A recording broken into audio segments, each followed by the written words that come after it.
turned out the lights? Hello, I'd like to introduce you to my friend Eric. I also have quite a big surprise that I'm not gonna spill just yet. We have something that you don't expect. You don't expect. You don't expect.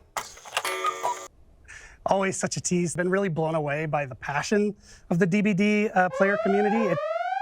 So we're now in the Xbox official clubs. We're now on PlayStation News. We're talking on Steam forums. We're even getting more involved back on the Reddit. Actually, today we are launching our TikTok channel as well.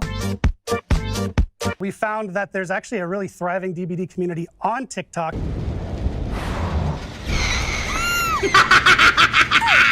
Oh my God, I keep forgetting my cam's on. But I think we should move on with the show itself. And of course, as Matt mentioned, you do want to stick around for whatever he's hiding, because I actually know what it is, and it's incredible.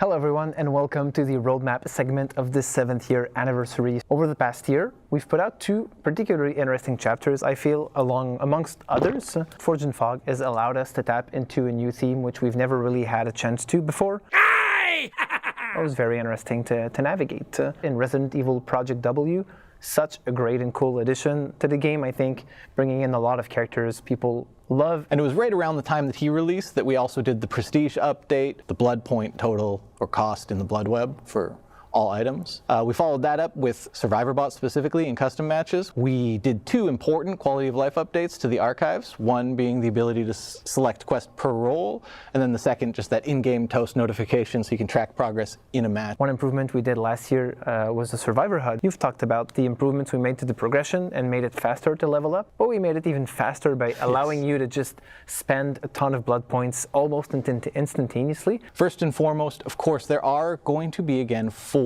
new chapters that include killers. The next 2 killers that will follow after that are going to be licensed, and I would say licensed with a big L if I can. Oh no! We're really excited to say that we're about to launch a vulnerabilities disclosure program, which will allow us to work with people in the wild to report potential threats about the game, about our servers, etc., and really facilitate us closing those potential weaknesses that we knew or did not know about within the games. Next up is our friend Dave Richard. I'm Dave Richard, Creative Director of Dead by Daylight. A first look at our latest chapter and transmission.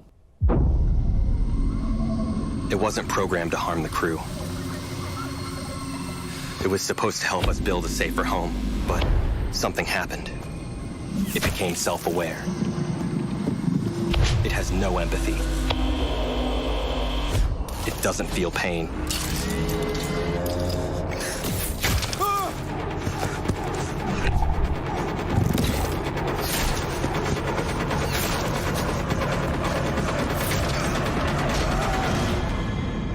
It learns at an impossible rate, and it won't stop until we are dead.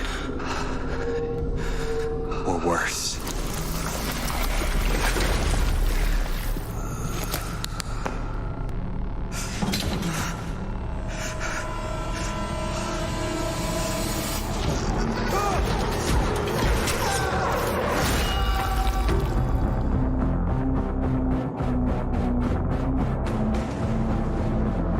We are going to explore sci-fi horror, distant unknown planet, and will feature characters from a possible future. Let's take a look.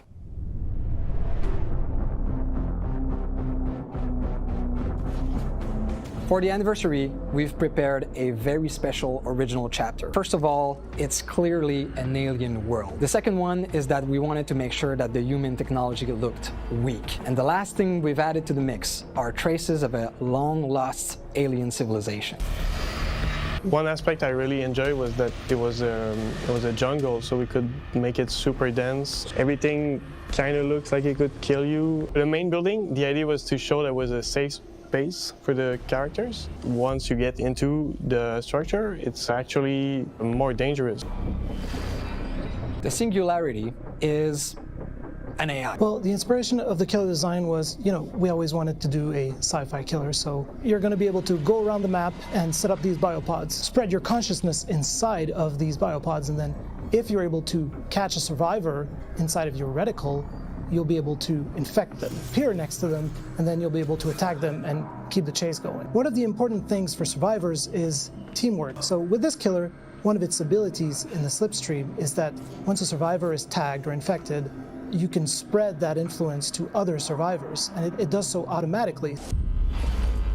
As always, you'll be able to play with the content of this chapter during the PTB right after this broadcast. For everyone else, the chapter becomes available on June 13th. Hi everyone, I'm Natalie, Team Lead Community Manager for Dead by Daylight, and I'm joined here today with a very special guest. My name is Jeff. I'm excited to dive into these quick updates, so without further ado, let's jump right in. So we are very, very happy to announce that moving forward, we plan on having map balancing as part of these regular gameplay updates as well. What more do you have to say on that, Jeff? My name is Jeff. Yeah, it's super exciting. I know our team's already coming through a lot of the feedback. Your team's already looking at how we can integrate some of that feedback, but looking toward the future a little bit more, what kind of maps are we going to be targeting next? My name is Jeff. Fractured Cowshed and Rancid Abattoir. Finally, in terms of our quick updates, we have one more feature that we wanted to discuss, face camping. So the way the system works is that the hooked survivor has a meter, fills up based on the killer's distance to the hooked survivor. So the closer the killer is, the faster it fills up. The further they are, the slower it fills up until it doesn't fill up at all because they're not within a certain radius. And once it's full, the hooked survivor can unhook themselves even in the second stage. That means they'll get the haste status effect and the endurance status effect. What happens if the killer is forced to stay by the hook? As soon as there is one other survivor within that same radius, the meter will build up a lot more slowly. So the killer doesn't have to worry about survivors swarming the hook and being penalized for it. Once the exit gates are powered, the feature is completely turned off. So you can defend your only objective, again, without having to worry about the survivor unhooking themselves. When can folks expect to get their hands on this feature? Our plan, which is subject to change, of course, is to have it sometime later this year on a PTB. Thank you so much for joining us, and thank you for joining me, Jeff. My name is Jeff. All right, it's time. Finally, I've been holding this in for too long. I can finally tell you all about our next survivor. Oh. All right then. Let's go. My name is Raphael, producer on DBD. My name is Pamela. I'm the lead UI designer. To start, I think you have something that the community has been asking a lot. We're adding finally the loadout search bar.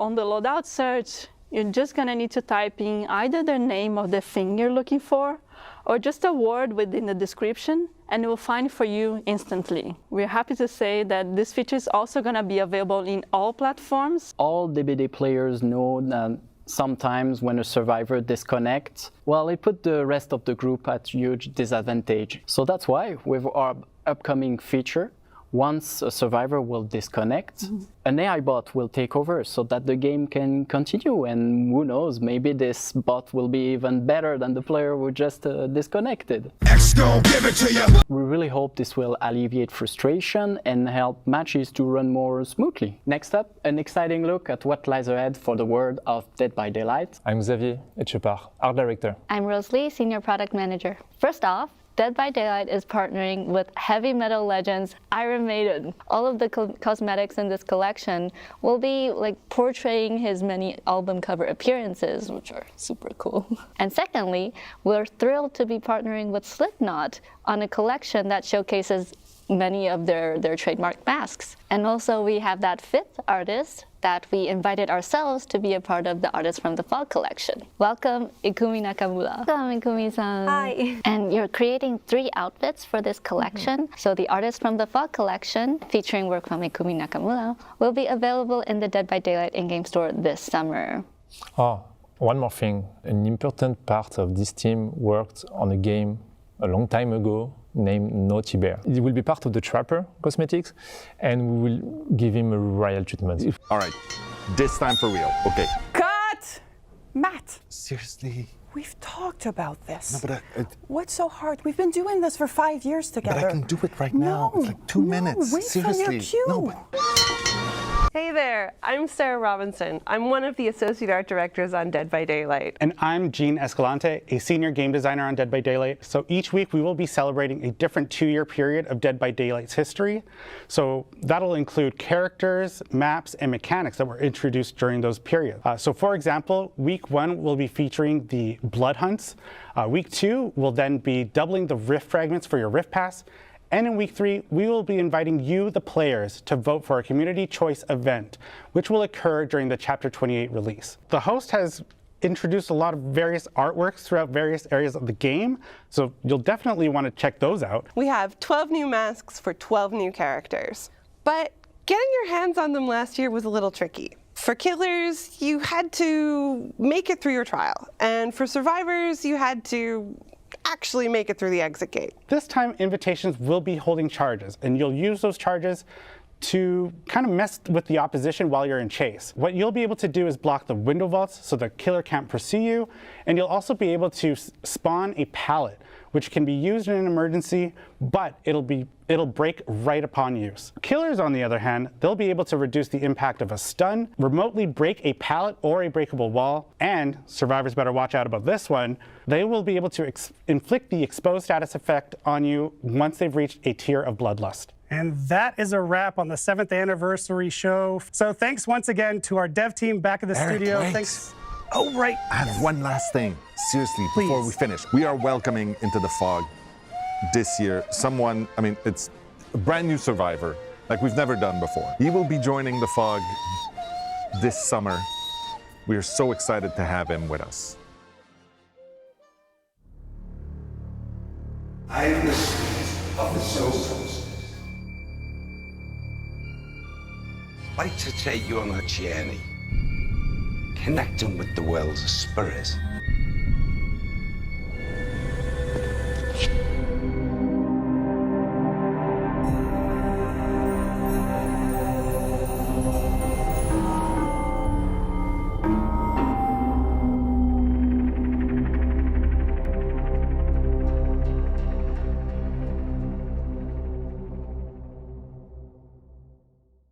I wasn't expecting that at all.